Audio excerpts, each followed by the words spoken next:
1. The date. Royal watchers are waiting for Kensington Palace to confirm the date of the royal nuptials. Courtiers synced their diaries a while ago to fix a suitable day and make sure the Queen, the Prince of Wales and the Duke and Duchess of Cambridge and other royals could all attend. It is unlikely to be April when the Duchess of Cambridge is expecting her baby, more likely is March, or even May, after the third Cambridge sibling has been born. 2. The venue. St. George's Chapel at Windsor Castle is a good bet. The 15th century church is still grand, but will allow for a smaller scale royal wedding compared with Westminster Abbey and St. Paul's Cathedral. 3. The size of the guest list. More than 2,000 people attended William and Kate's wedding in 2011, whereas around 800 went to the Prince of Wales and the Duchess of Cornwall's religious blessing in St. George's Chapel. The Queen's grandson Peter Phillips had around 300 guests at his St. George's wedding. The guest list will have to be finalized, including which dignitaries have to be invited. The Duke of Cambridge revealed how the Queen helped him. "I went to the Queen and said, 'Listen, I've got this list, not one person I know. What do I do?' he said. And she went, 'Get rid of it. Start from your friends and then we'll add those we need to in due course. It's your day.' For the best man and bridesmaids. The Duke of Cambridge is expected to be Harry's best man, or perhaps jointly take on the task with one of Harry's childhood friends. Prince George and Princess Charlotte are likely to be page boy and flower girl, but Ms. Markle is also expected to choose some grown-up bridesmaids from her close set of friends. She could make the wedding thoroughly modern by having a best woman. 5. Who will foot the bill?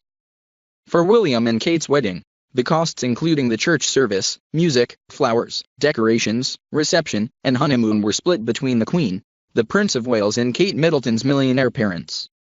But the taxpayer picked up the bill for security at the event, including the 5,000 police officers, and the clear-up operation on the streets afterwards, with reports suggesting the total cost to the taxpayer came to between £10 million and £20 million. 6. Citizenship.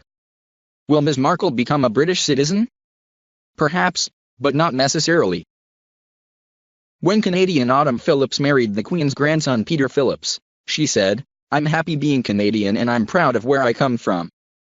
So I'll keep my passport." Their children, Savannah and Eslaw Phillips, are said to hold dual British and Canadian citizenship, which would pave the way for dual citizenship for any children Harry and his bride might have. 7. Will Ms. Markle have to get a visa? Technically yes. The rule is that all non-European nationals must obtain a visa if they want to come to the UK in order to marry. Ms. Markle could apply for a family visa if she wants to live with fiancé Harry in the UK for more than 6 months. Fees range from £993 to £1,583. Decisions by the Home Office can be made on the same day via the premium service or sometimes take up to 12 weeks. There is unlikely to be any hold-up for the future HRH. 8. The dress designer. Bridal wear designers around the world will be hoping to get the call for this royal wedding. Actress Ms. Markle appeared in an enbarge ball gown wedding dress for her role as Rachel Zane in Suits, and her own first wedding to TV producer Trevor Engelson saw her wear a sleek, strapless, floor-length white dress with diamante detail.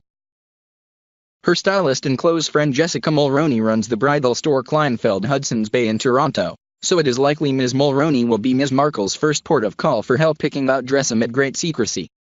Bookmakers Coral currently have Erdem Muraglioglu as the favorite at 1-3.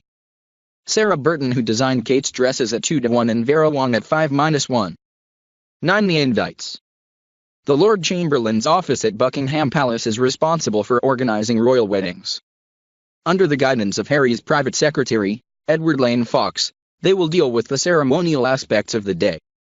From the sending of the usually gold-embossed invitations, to arranging any royal carriages, the nuptials, and the schedule of the day, the royal household staff, with their meticulous planning and tried and trusted procedures, are skilled at executing smooth-running ceremonies and celebrations for royal VIPs. Ms. Markle is an expert calligrapher, who used to craft invitations for celebrity weddings, so will be heavily involved in the arrangements. The day-to-day running of the Lord Chamberlain's office falls to the Controller, Lieutenant Colonel Sir Andrew Ford. 10. Cake and flowers. From choosing the wedding cake to picking the flowers, Harry and Ms. Markle will be busy as they prepare for their big day. The wedding bouquet is likely to have myrtle in it, a tradite,